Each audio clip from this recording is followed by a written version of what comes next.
నాని నుంచి ఒక మంచి లవ్ కావచ్చు, ఎమోషనల్ మూవీస్ కావచ్చు, ఇట్లాంటివన్నీ ఎక్స్పెక్ట్ చేస్తారు. బట్ ఇంత వైలెన్స్, దాంతోపాటు ది ప్యారడైజ్లో కూడా బూతులు, నాని ఎటుపోతున్నాడు అనే క్వశ్చన్ ఒకటి రైస్ అవుతుంది. దానికి ఏం చెప్తారు? అవ్వదండి, మీకైంది అది అంతే. లేదు, చాలా మంది నేను ఒక ఫ్యాన్స్ నిమిషం, అన్నమాట. ఇది 10 సంవత్సరాల నుంచి వింటున్నానండి ఇది. ఇప్పుడు దసరా చేసినప్పుడు కానీ, ఇంకోటి దసరాలో ఎక్స్ట్రీమ్ వైలెన్స్ ఉంటుంది లాస్ట్లో, తలలు తెగిపోతాయి అదన్నా. And it's a blockbuster. And సరిపోతాలో చాలా సాలిడ్ వైలెన్స్ ఉంది. వీలో ఉంది ఎంత అంటే వాటన్నిటికి మించి ఉంది ఇది. అంతే, మరి ఎదగాలి కదండి మనిషి, అంటే నెక్స్ట్ లెవెల్కి వెళ్ళాలిగా. So also it's not about that. Basically నే మీరు అన్నట్టు ఇందాక నాని సినిమా అంటే ఇది ఎక్స్పెక్ట్ చేస్తారన్నారు. నాని సినిమా అంటే మీరు యాక్చువల్లీ నా లాస్ట్ 4-5 years నుంచి చూస్తే నాకు తెలిసి, నేను ఆడియన్స్కి అయితే I feel like stay connected.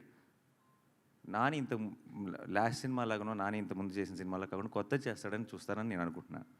And నా ఆడియన్స్ నాకు తెలుసు అని నేను నమ్మితే కనుక, అండ్ ఐ థింక్ ఎగ్జాక్ట్లీ అదే చేస్తున్నాను. So I think they will be very happy. So Nani